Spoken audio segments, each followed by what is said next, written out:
Friends, welcome to the channel simply money with प्रतीक।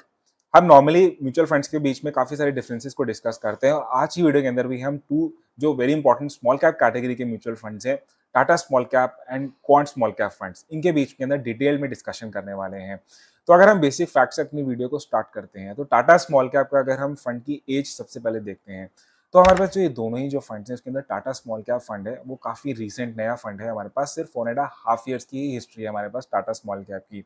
उसी के comparison में अगर हम क्वांट का फंड देखें तो वो थोड़ा-सा हमारे पास पुराना या ओल्ड फंड बोल सकते हैं, ऑलमोस्ट 10 इयर्स का फंड है। बट आपको मैं फंडामेंटली बताता हूँ कि क्वांट जो एएमसी है, जो है एक्चुअली में एक्जिस्टेंस में वो बोल सकते हैं 2017-18 से आई थी, क्योंकि तब इसका जो नाम है, आइडेंटिटी है, चेंज हो गया था from Escorts to Quant. Further हम इसका डिटेल में हम इसकी स्ट्रैटेजी भी समझेंगे कि क्वांट किस तरीके से काम करता है। बट अगर हम आगे फर्दर डिस्कस करें बेसिक फैक्ट्स के अंदर, AUM size, asset under management देखते हैं। जो दोनों ही जो फंड्स हैं वो बहुत ज़्यादा इसके अंदर अब एयूएम साइज़ अभी बहुत ज़्यादा हेवी नहीं हुआ है। अगर आप देखेंगे तो 5-6,000 करोड़ का ही है एज़ कम्पेयर टू द जो other funds in similar category के फंड्स होते हैं, जहाँ पे आपको ऑलमोस्ट 15 to 20,000 से भी ज़्यादा करोड़ का एयूएम होता है। तो कम एयूएम होना, रिलेटिवली कम एयूएम होना इन दोनों फंड्स के लिए काफ़ी अच्छा हो जाता है। दैट मीन्स कि फंड मैनेजर के पास इतनी ज़्यादा प्रॉब्लम नहीं है अगर फंड्स को एलोकेट करना है between the small cap companies. Further अगर हम देखें तो अगर नंबर ऑफ स्टॉक्स देखते हैं, नंबर ऑफ स्टॉक्स अगर हम देखें तो यहाँ पे आपका जो क्वांट स्मॉल कैप फंड है वो थोड़ा-सा ज़्यादा डाइवर्सिफाई करता है। ऑलमोस्ट 88 स्टॉक्स जो है इस पर्टिकुलर एंटिटी के अंदर आते हैं और स्मॉल कैप्स के अंदर अगर ज़्यादा एलोकेशन है या अगर ज़्यादा स्टॉक्स हैं तो वो बेटर समझा जाता है। क्योंकि आपको पता है कि स्मॉल कैप्स थोड़ा-सा वॉलेटाइल होता है। तो अगर ज़्यादा डाइवर्सिफिकेशन किसी भी फंड ने किया हुआ है तो इट मीन्स कि उसके रिस्क रिस्क पैरामीटर्स हम बोल सकते हैं थोड़े से डाइवर्सिफाई हो जाते हैं, थोड़े से कम होने के चांसेस होते हैं। फर्दर अगर हम मार्केट कैप्स देखें कि किस तरीके से small, large and mid caps का एलोकेशन है इन दोनों ही फंड्स के अंदर, तो हम इसके अंदर सिग्निफिकेंटली एक डिफरेंस देखेंगे कि आपका क्वांट स्मॉल कैप फंड है, इसके अंदर आपकी लार्ज कैप कंपनीज का एलोकेशन काफ़ी सिग्निफिकेंट है और टाटा स्मॉल कैप्स के कंपैरिजन में काफ़ी ज़्यादा है। ऑलमोस्ट लार्ज कैप्स यहाँ पे 17% एलोकेशन है और वहीं टाटा के अंदर आपका ऑलमोस्ट 2 to 3% ही है। तो ये काफ़ी ज़्यादा डिफरेंस हो जाता है, यानी कि क्वांट स्मॉल कैप ने थोड़ा-सा इसको डिफेंसिवली प्ले किया है, क्योंकि वो स्मॉल कैप कैटेगरी के अंदर भी लार्ज कैप का लोकेशन काफ़ी रखा हुआ है। अगर हम इसीलिए आपका देखेंगे टाटा के अंदर आपकी जो स्मॉल कैप कैटेगरी का स्मॉल कैप कंपनीज जो है ऑलमोस्ट 77% है और वहीं क्वांट के अंदर 66% है। आगे हम इनके नंबर ऑफ जो कंपनीज, एग्जैक्ट कंपनीज और स्टॉक्स भी देखने वाले हैं। तो आगे सबसे पहले हम इसके रिस्क पैरामीटर्स पे फोकस करते हैं। नेक्स्ट वेरी इंपॉर्टेंट हो जाते हैं। तो अगर हम स्टैंडर्ड डेविएशन की वैल्यू देखते हैं, स्टैंडर्ड डेविएशन आपको पता है कि वैल्यू कम होनी चाहिए, कि जितना डेविएशन कम होगी स्टैंडर्ड बेंचमार्क से उतना फंड लेस वोलेटाइल हो जाता है। तो हम यहाँ पे अगर हम देखें तो टाटा स्मॉल कैप जो है उसकी स्टैंडर्ड डेविएशन की वैल्यू कम है, तो ये काफ़ी बेटर समझा जा रहा है। अगर हम अल्फा देखें, अल्फा आपको पता है रिटर्न्स बताता है, तो higher alpha better is the fund. यहाँ पे अगर हम देखेंगे तो क्वांट ने काफ़ी सिग्निफिकेंटली स्कोर किया above the Tata small cap funds. लेकिन अगर हम बाकी सारे पैरामीटर्स देखें जिसके अंदर बीटा और हमारे रेशियोज़, बीटा आपको वोलेटिलिटी बताता है, तो ज़्यादा वोलेटिलिटी नहीं होनी चाहिए किसी फंड के अंदर। तो यहाँ पे अगेन आपका जो टाटा स्मॉल कैप है, उसकी वैल्यू कम है। और अगर हम रेशियोज़ की वैल्यू देखते हैं जिनकी वैल्यू ज़्यादा होनी चाहिए, क्योंकि इन दोनों ही रेशियोज़ का मतलब होता है रिटर्न्स बाय रिस्क, यानी कि हाई रिटर्न्स होंगे और लेस रिस्क होगी तो रेशियोज़ की वैल्यू भी ज़्यादा होगी।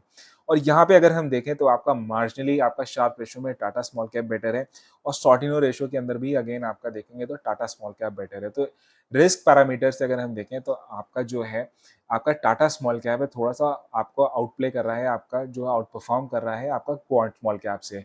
और यहाँ पे मैं आपको बताता हूँ क्योंकि क्वांट स्मॉल कैप जो होता है थोड़ा-सा वोलेटाइल माना जाता है। इसका फंडामेंटली रीज़न इसलिए भी है क्योंकि क्वांट जो स्ट्रैटेजी फॉलो करता है उसको मोमेंटम स्ट्रैटेजी बोलते हैं। ये किसी फंड मैनेजर के किसी इन्वेस्टमेंट स्टाइल पे डिपेंडेंट नहीं होता है। ये क्वांटिटेटिव मेथड्स को फॉलो करता है। फॉर एग्जांपल ये देखता है कि मैक्रो सिनेरियो या अभी के जैसे टाइम पे क्या-क्या फंडामेंटल फैक्टर्स हैं, like financial factor, global factors, आपके एनवायरमेंटल फैक्टर्स, पॉलिटिकल फैक्टर्स, इन सबको मिला के जो इसको जिसमें मोमेंटम इसको लगता है कि ये सब फंड्स या स्टॉक्स चलने वाले हैं, उनको ये एलोकेशन रखता है।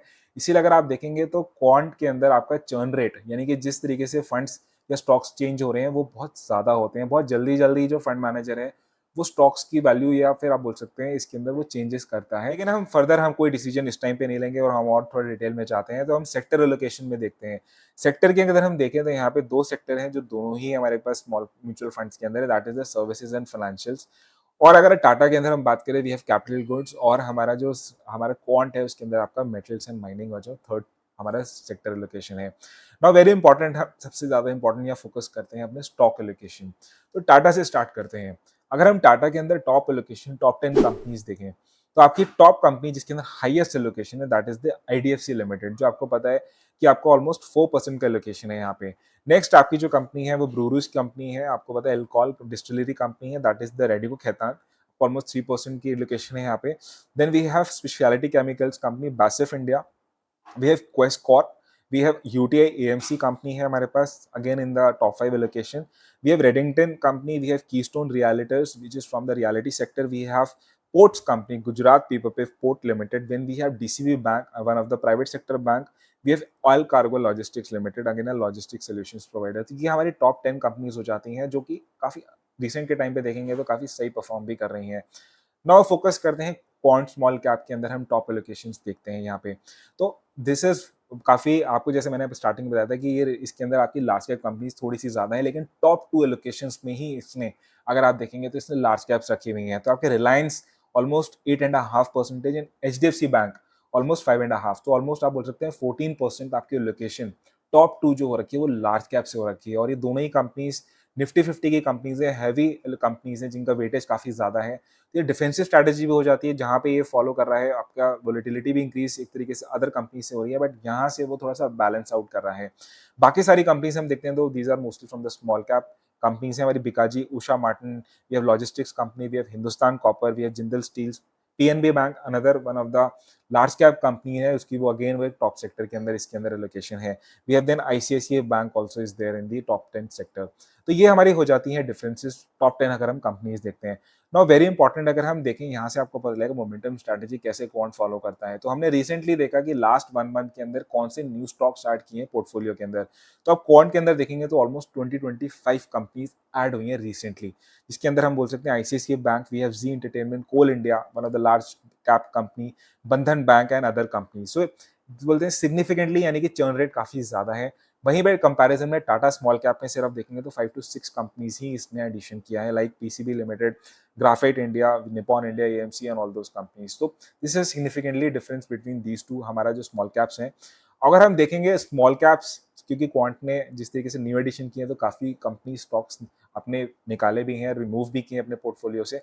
तो कंपनीज लाइक आईटीसी लिमिटेड जिसने काफी अच्छा परफॉर्म किया है, we have LTI Mindtree, we have Satyam limited, PVR Inox, ये इस टाइप की कंपनी है जिनसे उसको लग रहा है कि अभी फिलहाल के लिए मोमेंटम कम हो गया है। फाइनली हम आते हैं रिटर्न्स पे डिस्कस करते हैं। तो रिटर्न्स के अंदर हम देखेंगे दोनों ही कंपनीज के काफी बढ़िया रिटर्न आ रहे हैं। वाईटीडी रिटर्न्स अगर हम देखें तो मार्जिनली आपका जो है आपका quant small cap better perform कर रहा है। 1 ईयर की अगर हम बात करें तो अगेन क्वांट स्मॉल कैप जो है थोड़ा सा आपका रिटर्न बेटर दे रहा है from the Tata small cap funds. लेकिन अगर हम 5 ईयर्स की बात करते हैं तो यहाँ पे अगेन आपका क्वांट स्मॉल कैप ने थोड़ा सा बीट किया है आपके टाटा स्मॉल कैप को।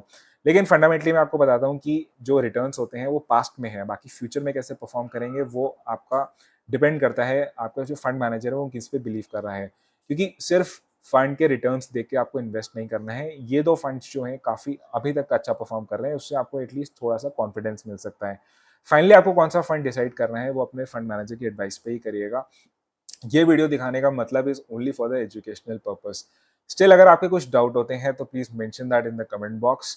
आपको कौन सा कोई और अगर वीडियो या फिर कोई और आपको सब्जेक्ट पे डिस्कस करना है, also mention that in the comment box. Video अच्छी लगी तो लाइक करिए, सब्सक्राइब करिए इस चैनल को। मिलेंगे किसी और वीडियो के साथ।